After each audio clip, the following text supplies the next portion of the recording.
వినపడుతుందన్నా? వినిపిస్తుందన్న. Okay. Praise the lord అందరికీ. ప్రభువైన యేసుక్రీస్తు వారి శుభనామంలో అందరికీ వందనాలండి. ఈ ఉదయకాల సమయంలో దేవుని సన్నిధిలో మనం ప్రార్థనా భారం కలిగి ఈ సమయాన్ని మనం గడుపుతున్నాం. కూడి వచ్చిన వారందరిని కూడా మరి ప్రేమతో మీ అందరికీ వందనాలు చెల్లించుకుంటున్నాం. యెషయా గ్రంథం 29వ అధ్యాయము వచ్చిన వాక్యాన్ని చదువుకుందాం. 29-22. అందుచేతను అబ్రహామును విమోచించిన యెహోవా యాకోబు కుటుంబమును గూర్చి ఇలాగు సెలవిచ్చుచున్నాడు. ఇక మీదట యాకోబు సిగ్గునందడు, ఇక మీదట అతని ముఖము తెల్లబారదు. ఇక మీదట యాకోబు సిగ్గునందడు, ఇక మీదట అతని ముఖము తెల్లబారదు.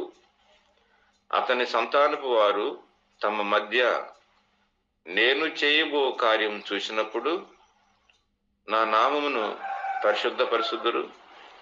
యాకోబు దేవుని పరిశుద్ధపరుచుదురు, ఇశ్రాయేలు దేవునికి భయపడుదురు. చంచల బుద్ధిగల వారు వివేకులగుదురు, సనుగువారు ఉపదేశానికి లోబడుదురు. ఇచ్చిన భాగాన్ని మన ఎనికిడిలో దేవుడు దీవించి ఆశీర్వదించునుగాక. ఇక మీదట యాకోబు సిగ్గుపడడు, ఇక మీదట అతని ముఖము తెల్లబారదు అనే ఇచ్చిన మాట మనం చూస్తే, యాకోబు జీవితంలో ఎన్నో రకాల ఒడిదుడుకులు ఉన్నాయి. ఎన్నో పరిస్థితుల గుండా తాను వస్తూ వచ్చాడు. యాకోబులో మరి తాను స్థిరపడేంత వరకు కూడా ఎన్నెన్నో పరిస్థితులు తాను మరి వెళ్ళినట్లుగా మనం చూస్తాం. అందుకనే యాకోబు జీవితంలో దేవుడు ఒక చొరవ తీసుకునేంత వరకు కూడా, ఒక బాధ్యత అనేది తీసుకునేంత వరకు కూడా తాను స్థిరుడు కాలేకపోయినాడు యాకోబు. అందువల్ల అంచేత మరి దేవుడు యాకోబు విషయంలో దేవుడే ఒక గొప్ప ఏర్పాట్లోకి తను తీసుకొచ్చినట్లుగా మనం చూస్తాం. యాకోబు విషయంలో గొప్ప వాగ్దానం చేసినట్లుగా మనం చూస్తున్నాం ఇక్కడ. కాబట్టి యాకోబు ఇక మీదట సిగ్గుపడడు, ఇక మీదట అతని ముఖము తెల్లబారదు అనేటువంటి విషయాన్ని మనం చదువుకుంటూ ఉన్నాం అన్నమాట. కాబట్టి మన జీవితంలో ఇలాంటి స్థితి దేవుడు మనకు కూడా మరి దేవుడు మనకు కూడా ఈ గొప్ప కార్యాన్ని చేయాలనుకుంటున్నాడు. అతని సంతానపు వారు తమ మధ్య నేను చేయబో కార్యం చూసినప్పుడు ఏం కార్యం ఇదనంటే, దేవుడు మరి మన మధ్యకి వచ్చి ఆయన మన కోసం శిలువలో మరణించి ఆయన పునరుద్ధానుడై తిరిగి లేచడం ద్వారా దేవుడు మనకు కూడా గొప్ప విజయాన్ని మనకి ఆయన ప్రసాదించినటువంటి వాడుగా మనం చూస్తాం. గొప్ప విజయాన్ని దేవుడు మనకి ఇచ్చాడు. అటు గొప్ప విజయాన్ని మనం అందరం కూడా కలిగి ఉండాలి అనేటువంటి ఉద్దేశం. అతని సంతానపు వారు కూడా మరి నన్ను పరిశుద్ధపరుస్తారు, ఈ కార్యాలు చూసినప్పుడు నా నామాన్ని పరిశుద్ధపరుస్తారు, చంచల బుద్ధి గల వారు కూడా వివేకులవుతారు అని మరి చక్కని వాక్యాన్ని మనం ధ్యానిస్తూ ఉన్నాం. కాబట్టి ఎవరు జీవితంలో దేవుడు మరి ఇక మీదట ఎవరు సిగ్గుపడరు, ఎవరు ముఖము తెల్లబారదు అనే విషయాలు మనం చూస్తే, దేవుని వాక్యంలోంచి కొన్ని మాటలు మనం చూసేవారుగా ఉన్నాము. కీర్తనల పుస్తకం 25వ అధ్యాయంలో నుంచి ఒక మాట జ్ఞాపకం చేసుకున్నాం. ఎవరు అలాగూ ఉండగలరు? నిజంగా వాళ్ళు ఎవరు ముఖము సిగ్గుపడదు, ఎవరి ముఖము తెల్లబారకుండా ఉంటది అనేది మనం చూస్తే, దేవుడు కొన్ని విషయాలు చెప్తా వచ్చాయి ఇక్కడ. 25వ వాక్యం, 25వ అధ్యాయము వచనం 3. నా శత్రువులను నన్ను గూర్చి ఉత్సాహింపనీయకుము, నీ కొరకు నేను కనిపెట్టుకో వారిలో ఎవడును సిగ్గునందడు అన్నమాట. మొట్టమొదటిగా మనం చూస్తున్నాము, ఆయన కొరకు మనం కనిపెట్టుకున్నప్పుడు ఎవరు కూడా సిగ్గుపడరు. దావీదు తన జీవితంలో ఎన్నో పర్యాయములు మరి యెహోవా వైపు తన ఆత్మనెత్తినట్టుగా, దేవాన్ని యందు నేను నమ్మకి ఉంచి ఉన్నాను, నన్ను సిగ్గుపడనీయకుము, నా శత్రువులు నన్ను గూర్చి ఉత్సాహింపనీయకుము, నేను నీ కొరకే కనిపెట్టుకుంటున్నాను అంటాడు.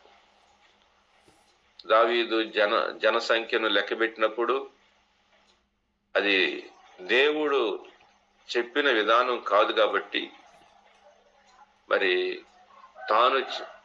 దేవుడు తాను లెక్క పెట్టమని లేదు కాబట్టి, రెండవది లెక్క పెట్టిన విధానం కూడా అది తప్పు కాబట్టి,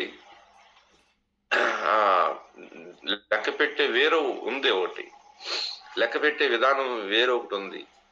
ఆ ప్రకారంగా లెక్క పెట్టాలి. ఆ విధానంగా లెక్క పెట్టకోకుండా తానంతట తాను ఆలోచన చేసుకొని దేవుని విధానంలో కాకుండా దావీదు విధానంలో జనసంఖ్యను లెక్క పెట్టాడు కాబట్టి తన మీదకి 3 రకాల తెగుళ్ళు రప్పించినాడు. మరి శత్రువు చేతిలో ఇన్ని సంవత్సరాలని, అలాగనే మరి కరువు చేతిలో ఇన్ని సంవత్సరాలని, తెగులు చేతిలో ఇన్ని నెలలని, మరి దేవుడు దావీదుతో సెలవిచ్చినప్పుడు మరి దావీదు ఏమన్నాడు అంటే, మరి శత్రు చేతికి అప్పగించబడేదానికంటే, కరువుకు అప్పగించబడేదానికంటే నేను నీ చేతిలో పడుటే నాకు మేలు అని దావీదు యోచించిన వాడై దేవుని చేతుల్లో పడి తెగులుకు అప్పగించుకున్నాడు. తెగులుకు కాబట్టి 3 నెలలు తెగులుకు అప్పగించుకున్నప్పుడు మరి దేవుడు తను కరుణించాడు. తర్వాత తను ఆ శిక్ష కూడా తగ్గించినట్లు మనం చూస్తాము.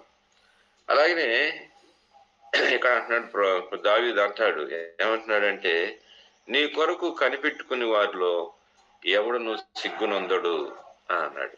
అది అనుభవం, అది దావీదు యొక్క అనుభవం, దేవునిలో అనుభవం అన్నమాట. మనం దేవుని కొరకు కనిపెట్టుకోకపోతే మనం సిగ్గుపడాల్సినటువంటి అవసరతలు వస్తాయి. మన మొహం తెల్లబారేటువంటి పరిస్థితులు వస్తాయి. మనం దేవుని మీద ఆధారపడాలి. దేవుడే మనకు అన్నిటికీ ఆధారమై ఉంటున్నాడనేది దేవుని వాక్యం మనం చూస్తుందన్నమాట ఇక్కడ. అలాగనే మనం ఇంకో మాట చూద్దాము. చూడండి, రోమీయులకు రాసిన పత్రిక 9వ అధ్యాయము 23వ వచనము. రోమీయులకు రాసిన పత్రిక 9వ అధ్యాయము 23వ వచనం చదువుకుందాం.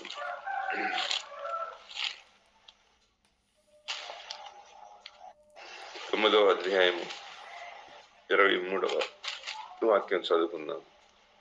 మరియు మహిమ పొందుటకు ఆయన ముందుగా సిద్ధపరిచిన కరుణాపాత్ర ఘట్టము ఎడల, అనగా యూదుల్లో నుండి మాత్రము కాక అన్యజనుల నుండి ఆయన తను పిలిచిన మన ఎడల తన మహిమ ఐశ్వర్యం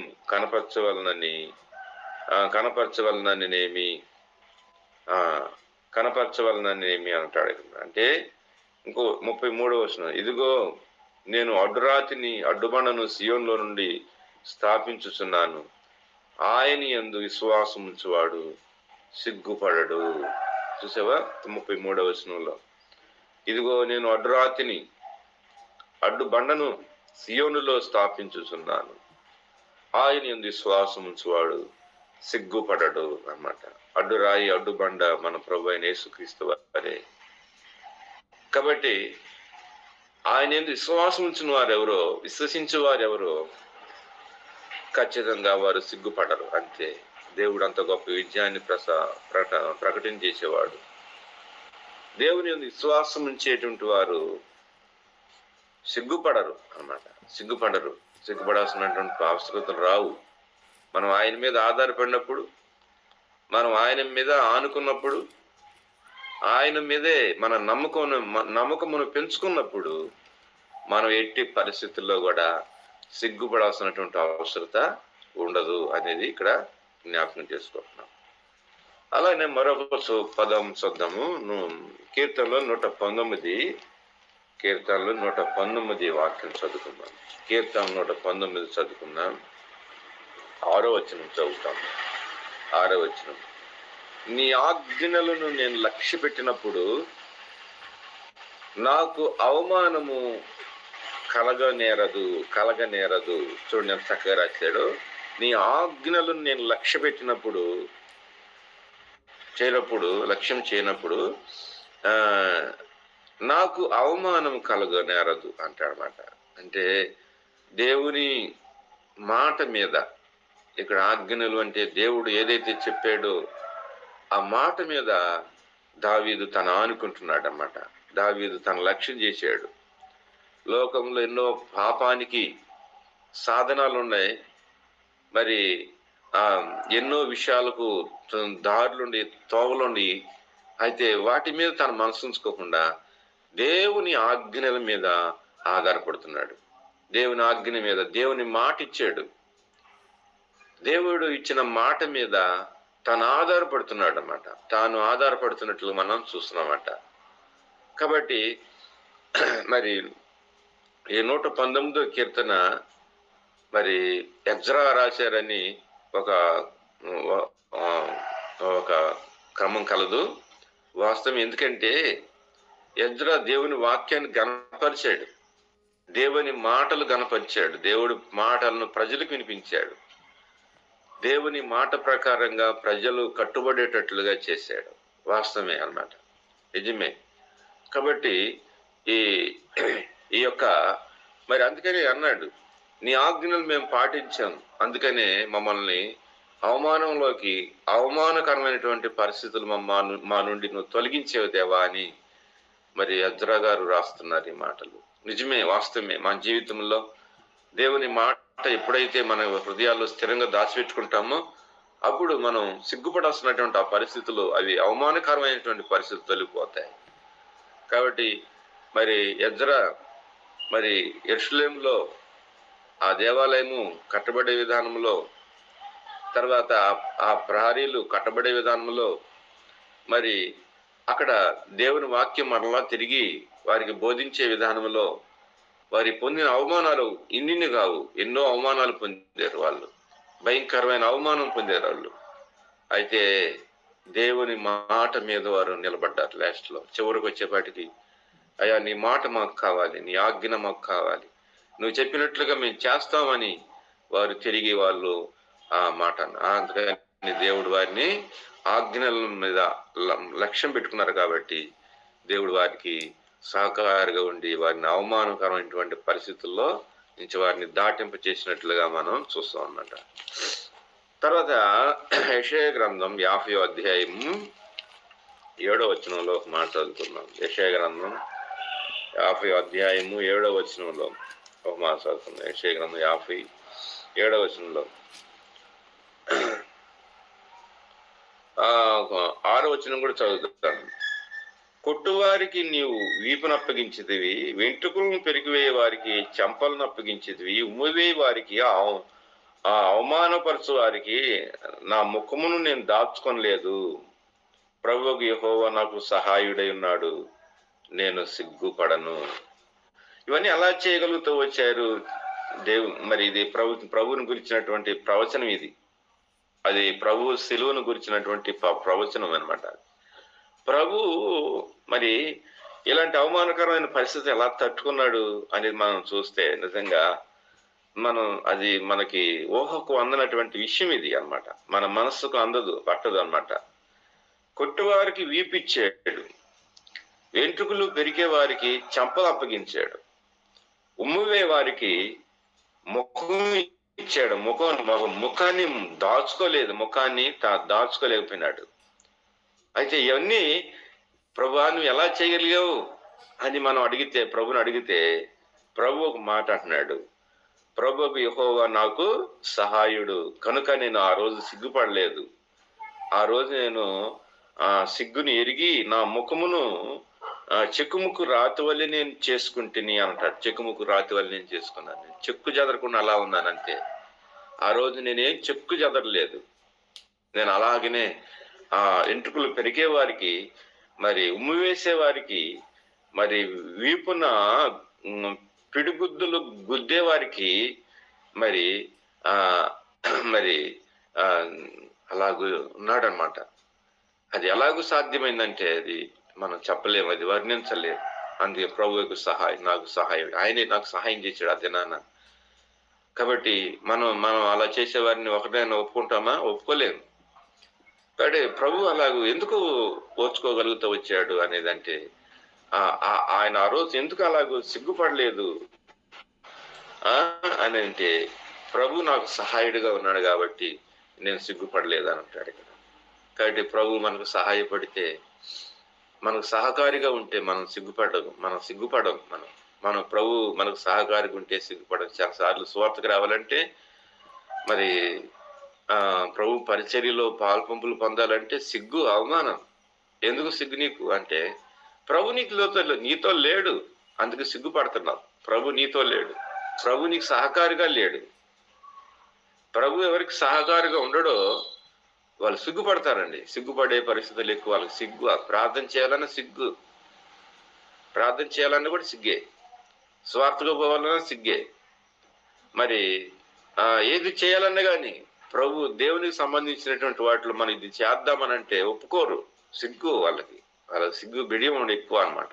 ఎందుకంటే వాళ్ళకి ప్రభు సహకారిగా లేడు కాబట్టి ప్రభువుకు మనకు సహకారిగా ఉన్నప్పుడు మనం సిగ్గుపడం. మనం కనిపెట్టే గుణం ప్రభు మనలో ఉంచినప్పుడు మనం సిగ్గుపడం. ఆ విశ్వాసాన్ని, మంచి గట్టి నమ్మకమైన స్థిరమైన గట్టి విశ్వాసాన్ని ఆ ప్రభు మన హృదయంలో పెట్టినప్పుడు మనం సిగ్గుపడం. తర్వాత దేవుని ఆజ్ఞల వెంబటి మనం పరిగెట్టేటట్లుగా మన ప్రభు మనం చేస్తున్నప్పుడు మనం సిగ్గుపడాల్సిన అవసరం లేదని, మనం సిగ్గుపడకుండా చేస్తాడు ప్రభు. తర్వాత దేవుని ఆజ్ఞల వెంట మనం పరిగెత్తాలి. తర్వాత ప్రభు మనకు సహకారిగా ఉన్నప్పుడు ఎన్ని శ్రమలు వచ్చినా, ఎన్ని కష్టాలు వచ్చినప్పటికీ కూడా అవి నీకేమి అనిపించవు, అవి నీకేమని అనిపించవు అనేటువంటి విషయాన్ని జ్ఞాపకం చేసుకున్నాం. చూడండి, మొదటి యోహాను పత్రికలో కూడా దేవుని వాక్యం నుంచి ప్రభు దేవుని బిడ్డల ద్వారా మంచి వాగ్దానాన్ని దేవుడు మంచి దేవుని యొక్క ఆ పురుకోరుకు ప్రోత్సాహపరిచేటువంటి మాటలు ఇచ్చాడు. మొదటి యోహాను 2వ అధ్యాయము 28వ వచనం చదువుకుందాం. మొదటి యోహాను 2వ అధ్యాయము 28వ వాక్యం చదువుకుందామండి. చూడండి, 28వ వాక్యం. కాబట్టి చిన్నపిల్లలారా, ఆయన ప్రత్యక్షమైనప్పుడు ఆయన రాకడి యందు మనము ఆయన ఎదుట సిగ్గుపడక ధైర్యంగా ఉండినట్లు మీరు ఆయన యందు నిలిచి ఉండుడి. ప్రభు వస్తున్నట్టు రేపు మనం మరి సిగ్గుపడలేని ముఖంతో మనం ఆయన ఎదుర్కోవాలి. సిగ్గుపడనక్కర్లేనటువంటి విధానంతో ఉన్నాను. కాబట్టి ఆయన ప్రత్యక్షమైనప్పుడు ఆయన రాకడ యందు ఏం చేయాలా? ఆయన రాకడ యందు మనం సిగ్గుపడకుండా ఉండాలంటే మరి మనం ఆయనలో నిలిచి ఉండాలి అన్నమాట. నిలిచి ఉన్నవాడు సిగ్గుపడడు. ప్రభులో నిలవలేనటువంటి వాడు ఎంత సిగ్గుపడతాడో ఒక దినం ప్రభు వచ్చినప్పుడు. కాబట్టి ప్రభు వచ్చినప్పుడు ఆయనతో సంతోషంగా ఎదుర్కోవాలి, ఆయనను ఆనందంతో ఎదుర్కోవాలి, ఆయనను ఎదుర్కోవాలి. మనం సిగ్గుపడకుండా ఉండాలంటే నిలిచి ఉండాలి, ఆయనలో మనం నిలిచి ఉండేటట్లుగా చూసుకోవాలి మనం అన్నమాట. తర్వాత ఇంకొక మాట కూడా చదువుకుందాం. రోమియోలు రాసిన పత్రిక 5వ అధ్యాయము 5వ వచనం చదువుతాను అన్నమాట. 5వ అధ్యాయం 5వ వచనం చదువుతున్నాను. 5వ అధ్యాయం 5వ వచనం. ఎందుకనగా ఈ నిరీక్షణ మనల్ని సిగ్గుపరచదు, మనకు అనుగ్రహింపబడిన పరిశుద్ధాత్మ ద్వారా దేవుని ప్రేమ మన హృదయములలో కుమ్మరింపబడి ఉన్నది అన్నమాట. చూసావా, దేవుడు ఏం చెప్తున్నాడు ఇక్కడ? ఈ నిరీక్షణను పెట్టుకొని ప్రతివాడును సిగ్గుపడడు. చూసావా, సిగ్గుపడడు అనేటువంటి విషయాన్ని ఇక్కడ రాయబడుతూ వచ్చిందన్నమాట. కాబట్టి నిరీక్షణ కలిగిన వాడు కూడా సిగ్గుపడడు రేపు. మనం కొన్ని నిరీక్షణ పెట్టుకున్నాం. ప్రభు ఉన్నాడు, పరలోకం ఉంది, మరి దేవుడు మనల్ని తీసుకెళ్తాడు, ఆయన రాబోతున్నాడు, మరి మనం ఆయన కలుసుకోబోతున్నాం, మనం సంతోషం పరిపూర్ణం కాబోతుంది. ఎన్ని కూడా నిరీక్షణతో కూడిన, ఇంకా మనకు నెరవేర్చబడలేదు అవి. అవి నెరవేర్చబడినప్పుడు మనం నిరీక్షించబడింది నిజ స్వరూపమైనప్పుడు దేని గురించి మనం నిరీక్షిస్తున్నామో, దేనికోసం నిరీక్షిస్తున్నామో అది వాస్తవమైనప్పుడు, ఆయన కలుసుకున్నప్పుడు అవన్నీ వాస్తవం అవుతాయి. అప్పుడు మన దేవునితో మనం ఏమంటామంటే నిరీక్షణ పెట్టుకున్న ప్రతి వాడును సిగ్గుపడటం అన్నమాట. మన సిగ్గు అనేది ఎటుపోయిద్దో, ఏమైపోయిద్దో తెలియదు ఆ రోజున. కాబట్టి ఈ విషయాన్ని మనం కలిగి ఉండాలి. తర్వాత తిమోతి పత్రికలో కూడా పౌలు చెబుతాడు, ఏమంటాడంటే ఆయనని ఎరిగిన వాడు సిగ్గుపడడు అని అంటాడు. ఆయనని ఎరిగిన వాడు కూడా సిగ్గుపడాల్సిన అవసరం లేదు అంటాడు. తిమోతికి రాసినటువంటి రెండవ పత్రిక 1వ అధ్యాయం 12వ వచనం చదువుతాం. 1వ అధ్యాయం 12వ వచనం చదువుతున్నాం. ఆ హేతువు చేత ఈ శ్రమలను అనిపించున్నాను, కానీ నేను నమ్మిన వాడిని ఎరుగుదును గనక నేను సిగ్గుపడను. నేను ఎవరినైతే నమ్మానో ఆయన్ని ఎరుగుదును గనక నేను సిగ్గుపడను అంటాడు అన్నమాట. పౌలు అంటున్నాడు. కాబట్టి నేను సిగ్గుపడకుండా నేను పరిచర్య చేస్తున్నాను. అన్యజనుల మధ్య నేను దేవుని పనిని, నా సువార్తను, నాకు అప్పగింపబడిన పనిని నేను చక్కగా నెరవేరుస్తున్నాను తిమోతి. కాబట్టి నేను నమ్మిన వారిని నేను ఎరుగుదును, నాకు తెలుసు నాకు తెలుసు ఆయన. పౌలు ఆ యొక్క దర్శనంలో చూడటం తప్ప శారీరకంగా ఆయన ఎప్పుడు చూడలేదు. అయితే మూడో ఆకాశంలో కూడా కలుసుకొని దేవునితో ముఖాముఖిగా మాట్లాడినటువంటి పౌలు ఇప్పుడు నేను ఎవరినైతే నమ్మానో వాని నేను ఎరుగుదును గనక నేను సిగ్గుపడేటువంటి పరిస్థితి నాకు లేదు తిమోతి అని తిమోతికి తన పత్రికను పౌలు వెల్లడి చేసుకుంటున్నాడు అన్నమాట. కాబట్టి మనం ఎరగాలి. ఆయన మనల్ని ఎరగటం కాదు, ఆయన మనం ఎవరికో తెలుసు ఆయనకి రూఢిగా. కానీ మనం ఆయనను తెలుసుకోవాలి, ఆయన మనసుని తెలుసుకోవాలి, ఆయన ప్రేమను తెలుసుకోవాలి, ఆయన మంచితనం తెలుసుకోవాలి, ఆయన గొప్పతనం తెలుసుకోవాలి, ఆయన ఆశ్చర్యకార్యాలను తెలుసుకోవాలి, ఆయన ఎవరో తెలుసుకోవాలి. తెలుసుకోకుండా మనం ఏం చేసిన ప్రార్థన అది సరైన ప్రార్థన కాదండి అన్నమాట. కాబట్టి మనం ఆయనను ఎరగాలి, ఆయన నిరీక్షించాలి, ఆయన మీద ఆశ పెట్టుకోవాలి, ఆయనతో సహనం కలిగి ఉండాలి, మనం ఆయన యందు నిలిచి ఉండాలి, ఆయన ఆజ్ఞల వెంట పరిగెత్తాలి, ఆయన విశ్వాసం కలిగి ఉండాలి, కనిపెట్టే జీవితాన్ని మనం కలిగి ఉండాలి. అప్పుడు మనం సిగ్గుపడమాట. ఒక్కసారి ఆ యొక్క మాట చదువుకుందాం. యెషయా గ్రంథం 29వ